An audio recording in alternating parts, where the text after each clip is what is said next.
नमस्कार दोस्तों, स्वागत है आपका बिंदास बोल में। मैं हूं आपका दोस्त और होस्ट दिनेश किबोरा। आप हमारे कार्यक्रमों को पसंद करते हैं, आपको अच्छे लगते हैं, बहुत-बहुत शुक्रिया आपका। आप प्रशंसा भी करते हैं, अच्छी फीडबैक देते हैं, ट्रोल भी करते हैं। कई बार बहुत सारे लोग गालियाँ भी लिख देते हैं। कई बार ये भी लोग एहसास जताते हैं कि मैं कभी ज़िंदगी में कुछ था ही नहीं, मुझे कुछ पता नहीं है। और कई बार ये भी कहते हैं कि जब मुझे कुछ आता ही नहीं तो मैं बोलने की उस विषय पर कोशिश क्यों करता हूँ। अलग-अलग विचार हैं, लेकिन मैं चाहता हूँ कि अगर लोग आलोचना करें तो करें, लेकिन लोकतांत्रिक तरीके से करें। आप सामने वाले को सीधा अनपढ़ ही कह दोगे तो फिर वो भी थोड़ा उचित नहीं लगता है। चलिए कोई बात नहीं, आपकी हर चीज सर आंखों पर। आते हैं आज के विषय पर, मुद्दे पर। मोदी एक हारे हुए खिलाड़ी। दरअसल इसको एक छोटे से एग्जाम्पल से स्टार्ट करते हैं। आपने बहुत बार बॉक्सर्स को बॉक्सिंग रिंग के अंदर लड़ते हुए देखा होगा। अच्छे खासे बाउट होते हैं, दोनों साइड के लोग चीयर करने को बैठे रहते हैं।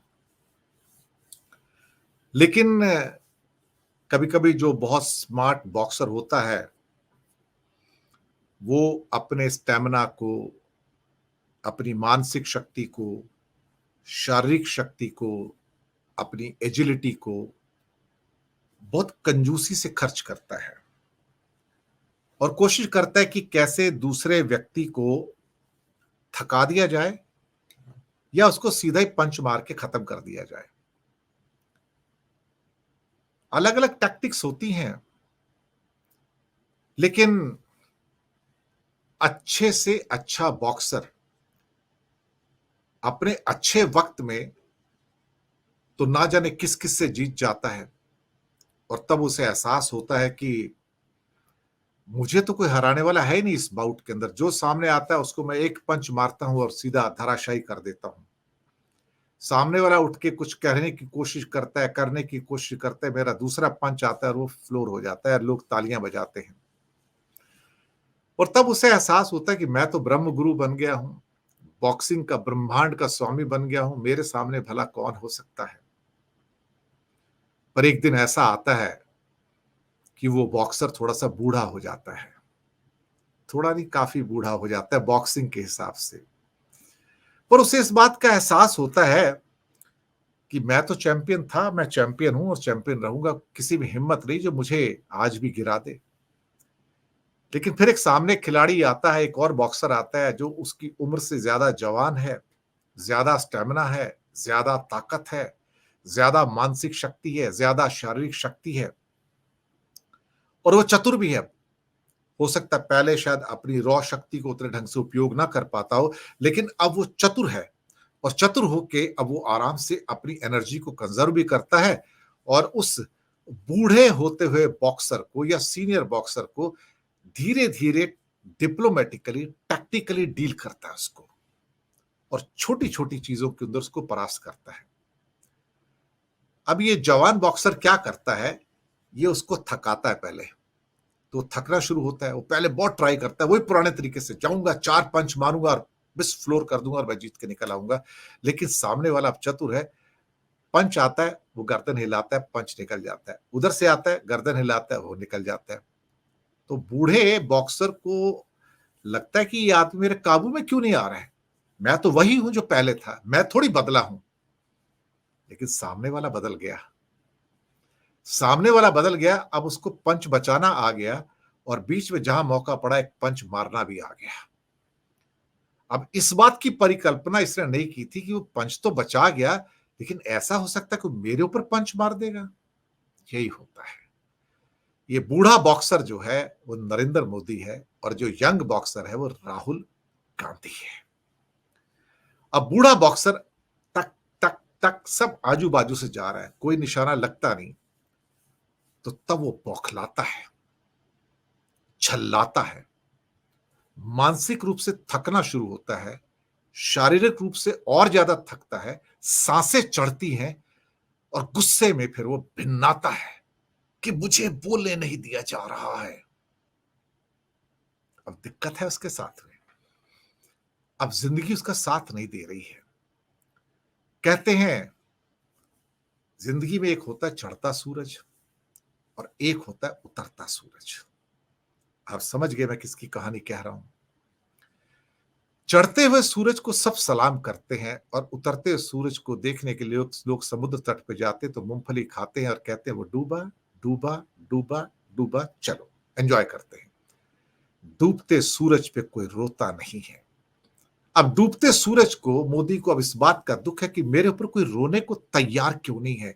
यही लोग जो मेरे लिए ताली बजाते थे, थाली बजाते थे, लाइटें जलाते थे छत पर चढ़कर, आज हुआ क्या कि आज मैं तो वही हूं, लेकिन ये बदल गए क्या?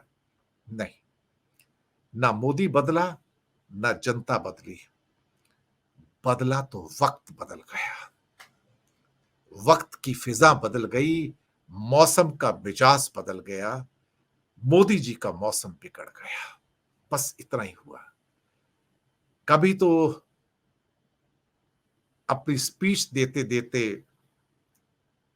कम्युनल सिविल कोड से सेकुलर सिविल कोड पे आते हैं। कमाल है ना। सेकुलर शब्द का उपयोग करने वाले अचानक से सेकुलर पे आते हैं। यानी कि ये वो पंच है जो कोई इधर से जाता है तो कोई उधर से जाता है, सीधा नहीं लगता आके। फिर कभी वो राहुल गांधी को 5वीं कतार में बिठा देते हैं लाल किले के ऊपर। वो तो आराम से बैठा है, लेकिन इनको लगता है कि मैंने उसको धराशायी कर दिया। लेकिन जब आसपास नजर घुमा के देखते हैं, अरे ये क्या, तो पंच तो मेरे ऊपर आ गया, लोग तो मुझे धराशायी कर रहे हैं, लोग तो मुझे ट्रोल कर रहे हैं। बहुत षड्यंत्र रचाए, विनेश फोगट को बर्बाद करने के, नहीं कर पाए ना, नहीं कर पाए बेचारे। कैसे करते अल्टीमेटली, हिम्मत कहां थी करने की। सब कुछ कर लिया, फिर भी वो क्वीन बन के लौटती है, विजेता बन के लौटती है। अब किस मुंह से उस लड़की को, जिसके ऊपर दिल्ली पुलिस के जूते रखवाए गए थे, उसका अपमान किया गया था साक्षी मलिक और बजरंग पूनिया के साथ मिलकर, और तब दीपेंद्र हुडा और कांग्रेस के लोग उनके साथ में थे, तब बीजेपी की आसुरी शक्तियां, और खलनायक कोई वहां पर नहीं था। जब इन पहलवानों का जंतर मंतर पर अपमान किया जाता है, तब ये खट्टर और नायब सैनी नहीं बोलते थे कि विनेश हमारी बेटी या हरियाणा की बेटी है, तब ये खलनायिका नजर आती थी ना। भारत की बेटियों के साथ कैसा सलूक करना है, कोई मोदी से सीखे। जो अपनी मां का सम्मान नहीं कर पाया, अपने प्रधानमंत्री निवास में एक कमरा नहीं दे पाया अपनी मां को, वो किसी को क्या जगह देगा। जो अपनी पत्नी को सिर्फ एफिडेविट में लिख के देता है और अपने घर में सम्मान नहीं दे पाया, वो किसी मां बहन बेटी को क्या सम्मान देगा। और उनका तो नजरिया ये था कि यौन शोषण करता ब्रिजभूषण शरण सिंह को बचाना है, विनेश फोगट को ठिकाने लगाना है। लेकिन कहते नसीब की बात है, डूबते सूरज को पता नहीं था कि मेरा सूरज डूब रहा है, विनेश फोगट का, राहुल का सूरज उग रहा है। अब नायब सैनी उसको भारत की बेटी कहते हैं और कहते हैं कि ये जीत है, मोदी कहते हैं, और मोदी की शक्ल विनेश फोगट देखना नहीं चाहती, क्योंकि मोदी ही इस पूरे प्रकरण के मुख्य खलनायक हैं। क्या कहा जाए। अब राहुल को जेल भेजने की बातें होती हैं, कभी नेशनल हेराल्ड के केस में, कभी दूसरे केस में। अभी सुना है कोई नया केस आया जहां कहते हैं कि राहुल गांधी की तो नागरिकता ही भारत की नहीं है, वो तो विदेशी नागरिक हैं, तो उनको जेल भेजना चाहते हैं ताकि छुटकारा पाया जा सके। फिर वही कहना, एक थका हुआ हारा हुआ खिलाड़ी, एक पंच इधर एक पंच इधर, और कुछ करेंगे, एक बार और जेल भेजेंगे तो मोदी ही नहीं, बीजेपी और आरएसएस भी खत्म हो जाएगी। क्या कहते हैं ना कि मोहम्मद तुगलक हर दौर में पैदा होते हैं, आगे भी पैदा हुए थे, आज भी पैदा होते हैं और आगे भविष्य में भी पैदा होते रहेंगे। विदाई का वक्त आए तो इंसान फड़फड़ाना शुरू हो जाता है ना। उसे इस बात का एहसास नहीं होता कि मेरे जाने का वक्त आ गया। इस रिंग के अंदर अब एक नया खिलाड़ी है, नई सांस के साथ, नए स्टेमिना के साथ, नई मानसिक और शारीरिक शक्ति के साथ, और मैं बूढ़ा हो गया, अब मेरे जाने की बारी है। लेकिन वो जवान जवान बनने की कोशिश करता है कि मैं ऐसा हूं, मैं देखो योगा करता हूं, मैं ये करता हूं। नहीं भाई, आप 75 साल के बूढ़े हैं और आप खत्म हो चुके हैं, आपका राजनीतिक जीवन खत्म हो गया। जाइए आराम से और इज्जत से जाइए।